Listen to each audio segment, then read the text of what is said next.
बिस्मिल्लाहिर्रहमानिर्रहीम अस्सलाम वालेकुम welcome back to NMDK physics with Syed Umar Farooq numericals chapter number 15 alternating current.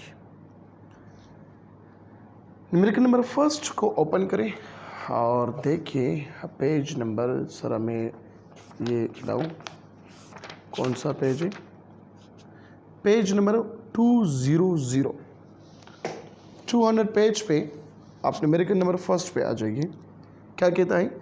The peak voltage of an AC supply is 300, what is RMS voltage. ये अक्सर MCQ में आता है, ठीक है। फिर भी अगर शॉर्ट क्वेश्चन में आ गया या लॉन्ग क्वेश्चन के एक पार्ट में आ गया तो आप एक प्रॉपर तरीके से इसको करें कि मैक्सिमम वैल्यू मौजूद है। कितना है? 300 वोल्ट है और रिक्वायर्ड क्या है? RMS वैल्यू है। VRMS मालूम करें। क्या मालूम करें? VRMS मालूम करें। क्लियर होगी बात? नाउ सॉल्यूशन पे आ जाइए और लेके यूजिंग फार्मूला यूज करें। कौन सा? VRMS is equal to VM divided by √2। फिर लिखो कैलकुलेशन और फिर लास्ट में आप लोग रिजल्ट लिखें, ठीक है। ये आपका हो गया एक न्यूमेरिकल।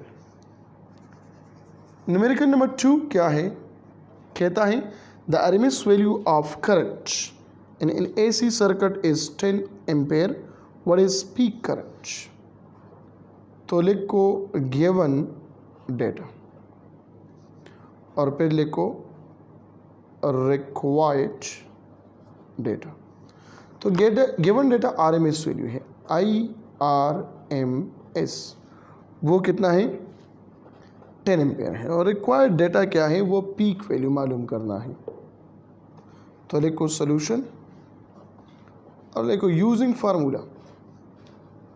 अगेन कौन सा फार्मूला यूज करना है?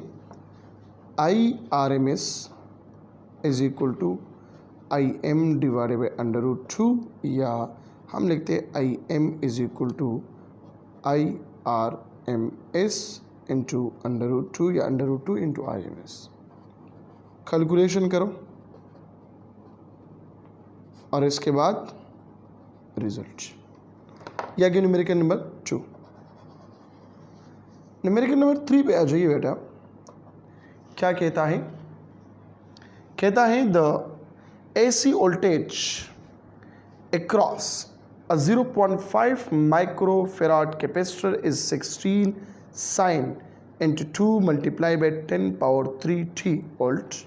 Find capacitor reactance, the peak value of current through the capacitor. तो गिवन डेटा क्या होगा?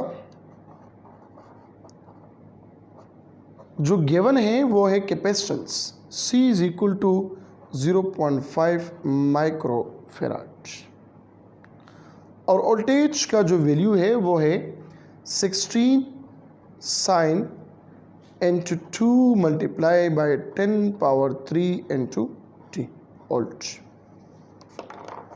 रिक्वायर्ड डेटा क्या है बेटा? रिक्वायर्ड आपसे मांग रहा है नंबर 1 कैपेसिटिव रिएक्टेंस मांग रहा है और दूसरा पीक करंट मालूम करना है, IM मांग रहा है। तो हम लिखेंगे यूजिंग फार्मूलाज। कौन से फार्मूला हम यूज करेंगे? नंबर 1 जो फार्मूला है वो तो है XC के लिए XC is equal to 1/ω/c और नंबर 2 के लिए जो फार्मूला है वो है XC अगेन बराबर है VM डिवाइडेड बाई IM। अब V गिवन है, V क्या है? गिवन है। तो VM क्या होगा बेटा? यहाँ पे सर मैं ये डेटा निकालता हूँ, गौर से देखिए। एक इक्वेशन जो है ये जो V is equal to 16 sine of 2 multiply by 10 power 3 volt है, तो ये असल में क्या है? 16 sine of 2 multiply by 10 power 3t into उल्ट। तो इसको कंपेयर करें, v is equal to V M sine omega t. तो वी एम का वैल्यू हो गया 16 और ओमेगा का वैल्यू हो गया दिस वन। हम लिखते हैं V M is equal to 16 और omega is equal to 2 multiply by 10 power 3 radian पर सेकंड। तो अब आपके लिए आसान हो गया, एक्स सी मालूम करो और साथ में कैलकुलेशन में एक्स सी मालूम करो और पीक करंट मालूम करो। ठीक है, नंबर 1 एक्स सी, तो मालूम करें X C is equal to 1 over omega C, value है पुट करें। Number 2 X C V M divided by I M. तो वी एम जब आपके पास है, एक्स सी आपने मालूम किया, तो आई एम निकालना कोई बड़ी बात नहीं है, मुश्किल नहीं है। फिर रिजल्ट्स में ये दोनों लिखो। Numerical number 4, the voltage across a 0.01 microfarad capacitor is 240 sine of 1.25 multiplied by 10 power 4t minus 30 degree. Write the mathematical expression for the current through it. Voltage across a 0.01 microfarad capacitor सिर्फ given ये है, important है for your examination. Given data लिखो बेटा, C is equal to 0.01 microfarad. ठीक है, और जो वोल्टेज है वो भी गिवन है 240 साइन, और यहाँ पर आ गया 1.25 multiply by 10 power 4t minus 30 degree, और यहाँ पे वोल्ट। रिक्वायर्ड डेटा क्या होगा, क्या मांग रहा है आपसे? रिक्वायर्ड है बेटा कि आप मालूम करें mathematical expression for what, current. I के लिए मालूम करो। तो सॉल्यूशन क्या है, आई के लिए हम कैसे वैल्यू मालूम करेंगे? आई तो बराबर है I M into sine of theta.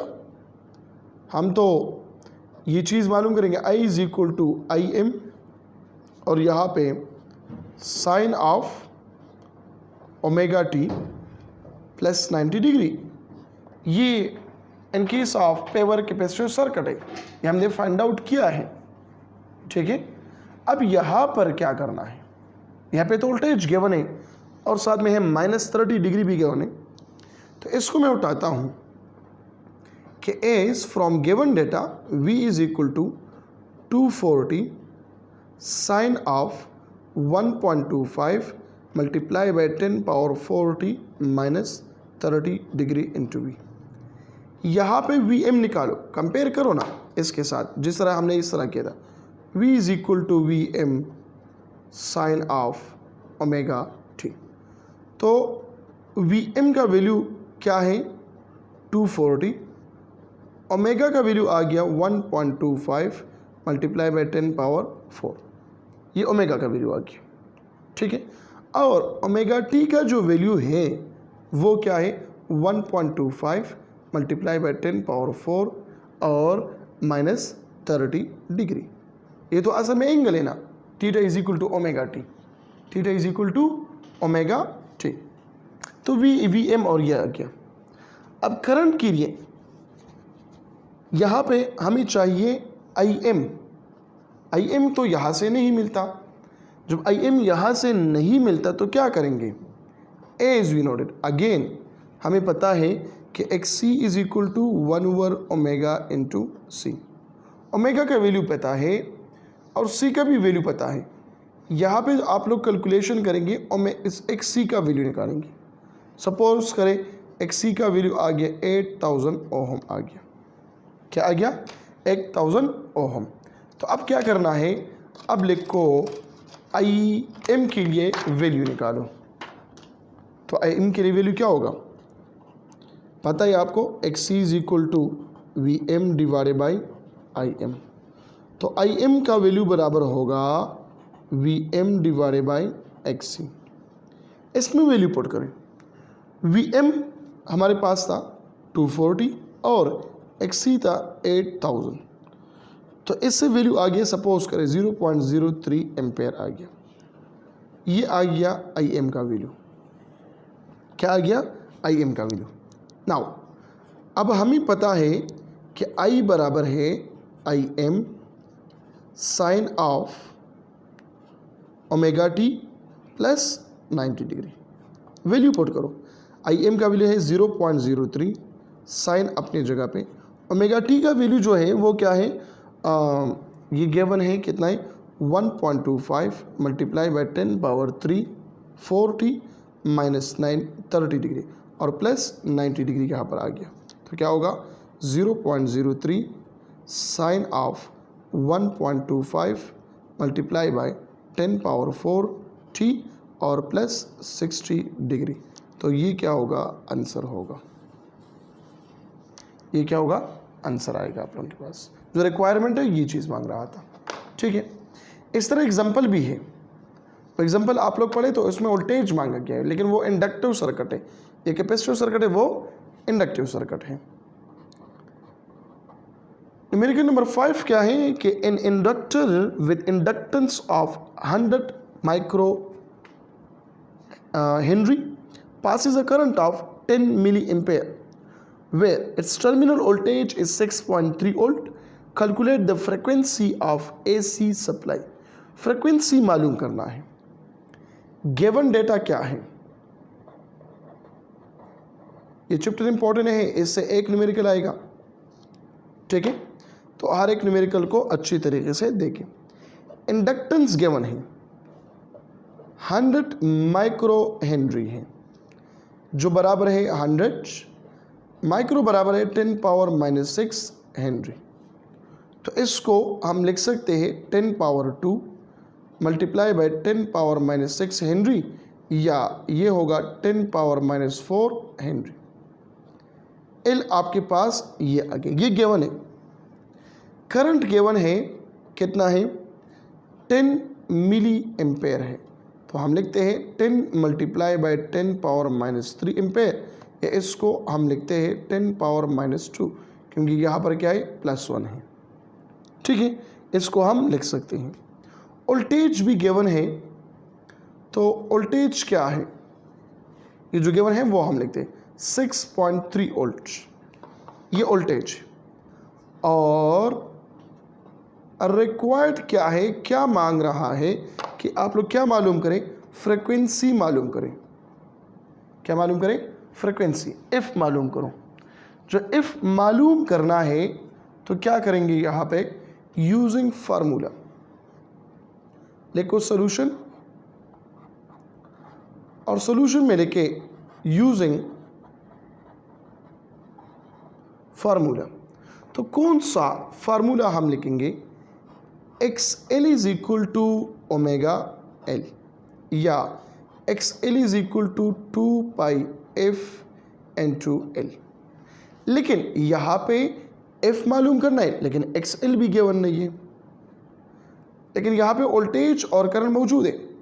तो हम जब कैलकुलेशन करते हैं बेटा, कैलकुलेशन में हम कहेंगे फॉर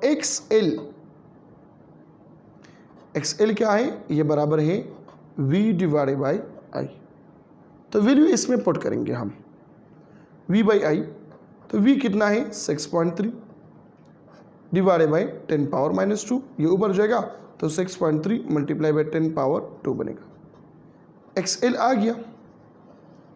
जब XL आ गया तो यहाँ पे फ्रीक्वेंसी क्या होगा? फिर यहाँ पे हम लिखते हैं कि फ्रीक्वेंसी अब मालूम करना है, तो XL is equal to 2 pi F into L.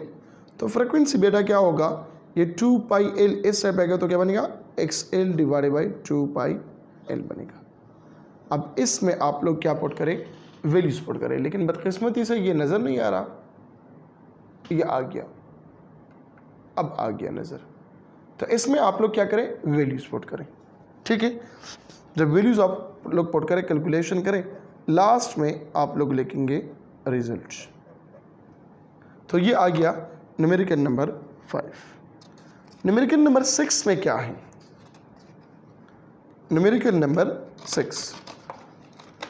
Numerical number 6 कहता है कि number A, calculate the inductor reactance of 3.00 milli henry inductor when 60.0 hertz and 10.0 kilohertz AC voltage are applied. Number B, what is the RMS current at each frequency if the applied RMS voltage is 120 volts? Question में कहता है कि inductance, मैं लिखता हूँ given data, inductance बराबर है 3 milli henry, मतलब 3 मल्टीप्लाई बाय 10 पावर -3 हेनरी के बराबर है, ये इंडक्टेंस है। फ्रीक्वेंसी F1 भी गिवन है 60 हर्ट्ज है, फ्रीक्वेंसी F2 भी गिवन है 10 किलो हर्ट्ज है, मतलब 10 मल्टीप्लाई बाय 10 पावर 3 हर्ट्ज है। मतलब ये हुआ कि F2 is equal to 10 power 4 hertz है, ठीक है। और वी आर एम एस ये गिवन है कितना है, 120 वोल्ट है, ये गिवन डेटा है। रिक्वायर्ड डेटा क्या है, क्या मांग रहा है आपसे, मांग रहा है कि मालूम करो क्या इंडक्टिव रिएक्टेंस F1 के लिए XL मालूम करो, ठीक है, नंबर ए। F2 के लिए भी XL मालूम करो, और फिर नंबर सी, F1 के लिए IRMS मालूम करो, और सिमिलरली F2 के लिए भी आप मालूम करें क्या, IRMS का वैल्यू, ठीक है। तो क्या करना है, यहाँ पर लिखना है सॉल्यूशन। तो XL के लिए हम तो लिखेंगे ना यूजिंग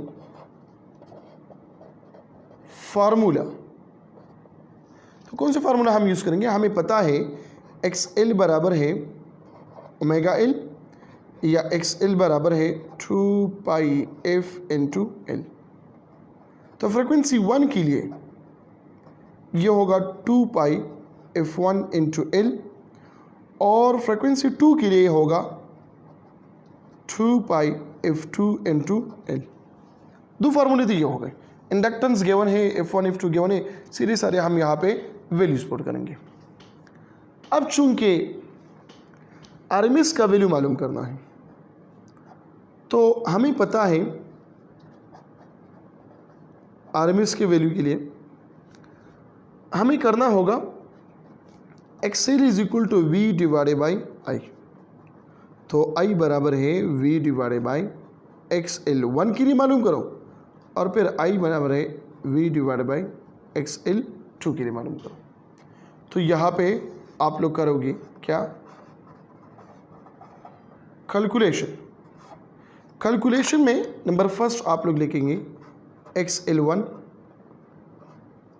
फिर लिखो XL2, फिर लिखो I1, और फिर लिखो I2। तो ये जब आपने फाइंड आउट किया तो फिर लास्ट में लिखना होगा क्या, रिजल्ट्स। फ्रीक्वेंसी 1 पे कितना है, 2 पे कितना है, I1 कितना है, और I2 कितना है। क्लियर हो गई बात। तो ये आ गई न्यूमेरिकल नंबर 6 आ गया। अब न्यूमेरिकल नंबर 7 क्या है, देखिए मैं यहाँ पे पेज चेंज करता हूँ, मेरे ख्याल में नीचे पेज नहीं है तो पेज चेंज करता हूँ, वेट करें थोड़ा सा।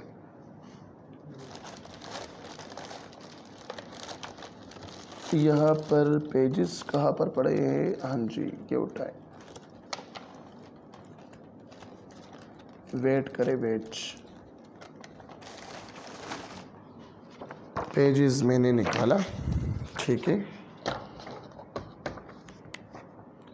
और ये पेन्स में निकालूंगा यहाँ पे, ये पेजेस मैंने रख दी, ठीक हो गया। अब आ जाइए न्यूमेरिकल नंबर 7 की तरफ। For the same RLC, number 7 क्या है, for the same RLC series circuit having a 40.0 ohm resistor, a 3.00 milli Henry inductor and 5.00 microfarad capacitor. Find resonate frequency and calculate IRMS at resonance if VRMS is equal to 120 volts. तो लिखो numerical number 7 और यहाँ पर लिखो क्या given data. तो given data है कि रेजिस्टेंस बराबर है 40.0 ओहम, ठीक है। इंडक्टेंस ये गिवन है 3 मिली हेनरी है, मतलब 3 मल्टीप्लाई बाय 10 पावर -3 हेनरी इसका इंडक्टेंस है। और कैपेसिटेंस गिवन है 5 माइक्रोफेराड है, इसका मतलब 5 मल्टीप्लाई बाय 10 पावर -6 फेराड है, ठीक है। और VRMS भी गिवन है जो बराबर है 120 वोल्ट के बराबर है। रिक्वायर्ड क्या है, क्या मांग रहा है आपसे, तो कहता है कि आप रेजोनेट फ्रीक्वेंसी मालूम करो, FR मालूम करो। एंड नंबर बी मांग रहा है कि आप IRMS मालूम करें। ये दो चीज़ें आपसे मांग रहा है। तो आप लोग क्या करेंगे, लिखोगे यहाँ पे सोल्यूशन, और सोल्यूशन के बाद लिखना होगा यूजिंग फार्मूलाज, क्योंकि दो जो है तो यहाँ पे हम करेंगे 2 फार्मूलेज लिखेंगे। कौन कौन से फार्मूलेज हैं? नंबर वन है if R is equal to 1/2 pi, और यहाँ पर हो गया 1/L इंटू C, ये आ गया FR, ठीक है। और RMS का वैल्यू फाइंड आउट करना है। किस चीज़ का? RMS का वैल्यू मालूम करना है। तो नंबर जो दूसरा फार्मूला है वो क्या होगा? आपको तो पता है कि इम्पीडेंस जो है ये क्या है, ये बराबर है VRMS divided by I। Impedance क्या है? The combined effect of resistor, capacitor and inductance is known as impedance. Impedance भी क्या है? एक रेजिस्टेंस है जो इंडक्टेंस है और साथ में रिएक्टेंस है, रिएक्टेंस और रेजिस्टेंस पे मुश्तमिल है, ठीक है। ये I यहाँ पर शिफ्ट करें और ये VRMS डिवाइडेड बाय Z यहाँ पर लिखें, ये RMS लिखें, ठीक है। तो ये Z का वैल्यू क्या है? ये R के बराबर है। आपसे यहाँ पे कहा गया है कि for the same RLC series circuit having a 40.0 ohm resistor, तो ये रेजिस्टेंस है, ठीक है। तो यहाँ पर क्या करना है, तो Z का वैल्यू लगाए 40 ओम। तो लिखोगे आप लोग कैलकुलेशन। तो नंबर 1 यहाँ पे मालूम करो FR, एंड नंबर 2 पे आप मालूम करें क्या? IRMS वाली, ठीक है। तो ये आ गया आपका न्यूमेरिकल नंबर 7। न्यूमेरिकल नंबर 8 क्या है? न्यूमेरिकल नंबर 8 में कहता है a resistor of resistance 30 ohm is connected in series with a capacitor of capacitance 79.5 microfarad across a power supply of 50 Hz and 100 volt. Find A.